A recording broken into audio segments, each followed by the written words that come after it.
मैं इस सम्मानित सदन में पश्चिम एशिया में चल रहे संघर्ष और इसकी वजह से भारत के सामने आई चुनौतियों पर बात रखने के लिए उपस्थित हुआ हूं।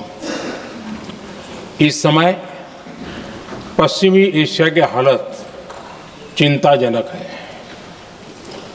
बीते 2-3 हफ्तों में जयशंकर जी ने और हरदीप पुरी जी ने इस विषय पर सदन को जरूरी जानकारी दी है। अब इस संकट को 3 सप्ताह से ज्यादा हो रहा है। इसका पूरे विश्व की अर्थव्यवस्था पर, लोगों के जीवन पर बहुत ही विपरीत असर हो रहा है। इसलिए पूरी दुनिया इस संकट के जल्द से जल्द समाधान के लिए सभी पक्षों से आग्रह भी कर रही है। अध्यक्ष महोदय, भारत के सामने भी इस युद्ध ने अप्रत्याशित चुनौतियां खड़ी कर दी हैं। ये चुनौतियां आर्थिक भी हैं, नेशनल सिक्योरिटी से जुड़ी भी हैं और मानवीय भी हैं। युद्धरत और युद्ध से प्रभावित देशों के साथ भारत के व्यापक व्यापारिक रिश्ते हैं। जिस क्षेत्र में युद्ध हो रहा है वो दुनिया के दूसरे देशों के साथ हमारे व्यापार का भी एक महत्वपूर्ण रास्ता है। विशेष रूप से कच्चे तेल और गैस की हमारी जरूरतों का एक बड़ा हिस्सा यही क्षेत्र पूरा करता है। हमारे लिए ये रीजन एक और कारण से भी अहम है। लगभग 1 करोड़ भारतीय खाड़ी देशों में रहते हैं और वहां काम करते हैं। वहां समंदर में जो कमर्शियल शिप चलते हैं उनमें भारतीय क्रू मेंबर्स की संख्या भी बहुत अधिक है। ऐसे अलग अलग कारणों के चलते भारत की चिंताएं स्वाभाविक रूप से अधिक है। इसलिए ये आवश्यक है कि भारत की संसद से इस संकट को लेकर एक मत और एकजुट आवाज दुनिया में जाए।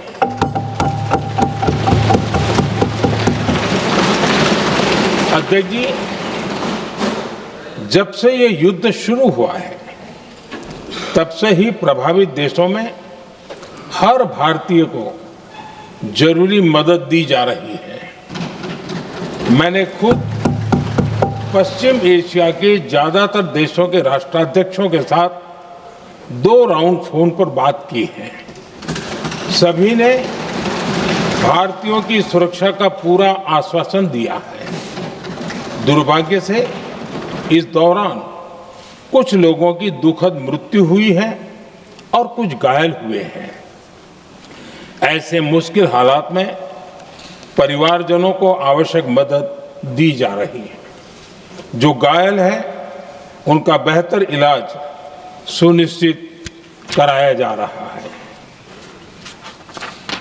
अध्यक्ष जी, प्रभावित देशों में हमारे जितने भी मिशन हैं वो निरंतर भारतीयों की मदद करने में जुटे हैं। वहां काम करने वाले भारतीय हो या फिर जो टूरिस्ट वहां गए हैं, सभी को हर संभव मदद दी जा रही है। हमारे मिशन नियमित रूप से एडवाइजरी जारी कर रहे हैं। यहां भारत में और अन्य प्रभावित देशों में 24/7 कंट्रोल रूम और आपातकालीन हेल्पलाइन स्थापित की गई है। इनके माध्यम से सभी प्रभावितों को त्वरित जानकारी दी जा रही है।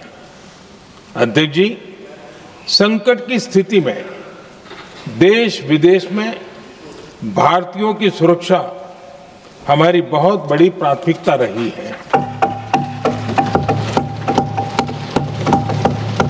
युद्ध शुरू होने के बाद से लेकर अब तक 3,75,000 से अधिक भारतीय सुरक्षित भारत लौट चुके हैं।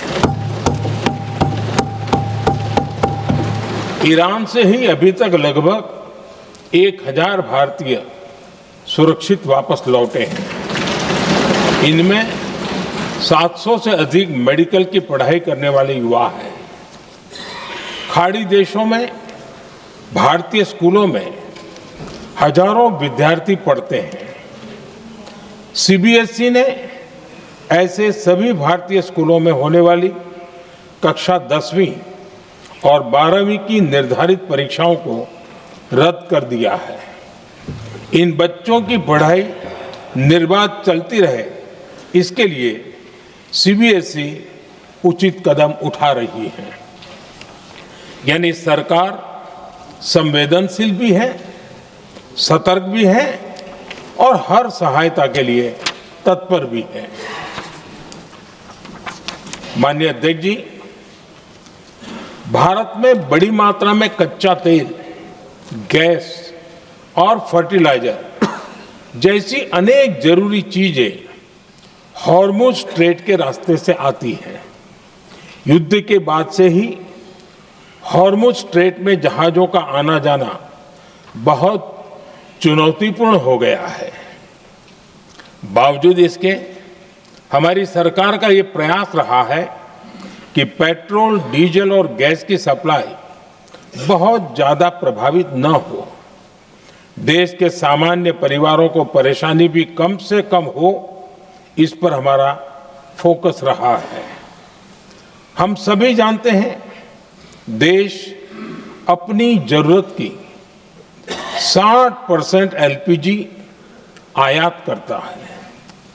इसकी सप्लाई में अनिश्चितता के कारण सरकार ने एलपीजी के डोमेस्टिक उपयोग को प्राथमिकता दी है। साथ ही एलपीजी के देश में ही उत्पादन को भी बढ़ाया जा रहा है। पेट्रोल, डीजल की सप्लाई पूरे देश में सुचारू रूप से होती रहे, इस पर भी लगातार काम किया गया है। अध्यक्ष जी, आज की इन परिस्थितियों में एनर्जी सिक्योरिटी को लेकर बीते एक दशक में उठाए गए कदम और भी प्रासंगिक हो गए हैं। भारत ने बीते 11 वर्षों में अपनी एनर्जी इंपोर्ट का डाइवर्सिफिकेशन किया है। पहले क्रूड ऑयल, एलएनजी, एलपीजी ऐसी एनर्जी जरूरतों के लिए 27 देशों से इंपोर्ट किया जाता था। वहीं आज भारत 41 देशों से एनर्जी इंपोर्ट करता है। अध्यक्ष जी, बीते दशक में भारत ने संकट के ऐसे ही समय के लिए कच्चे तेल के भंडारण को भी प्राथमिकता दी है। आज भारत के पास 53 लाख मीट्रिक टन से अधिक का स्ट्रेटेजिक पेट्रोलियम रिजर्व है और 65 लाख मीट्रिक टन से अधिक के रिजर्व की व्यवस्था पर देश काम कर रहा है। हमारी तेल कंपनियों के पास जो रिजर्व रहता है वो अलग है। बीते 11 वर्षों में हमारी रिफाइनिंग कैपेसिटी में भी उल्लेखनीय वृद्धि हुई है।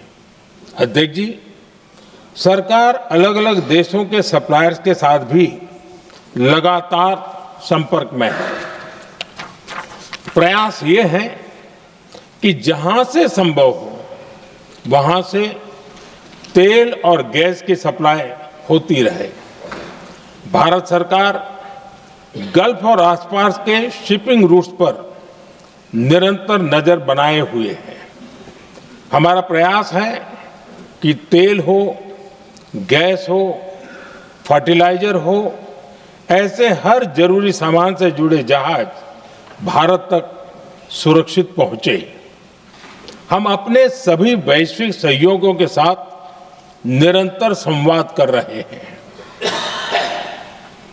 ताकि हमारे मैरीटाइम कॉरिडोर सुरक्षित रहे। ऐसे प्रयासों के कारण बीते दिनों हॉर्मुज स्ट्रेट में फंसे हमारे कई जहाज भारत आए भी हैं। अध्यक्ष जी, संकट के इस समय में देश की एक और तैयारी भी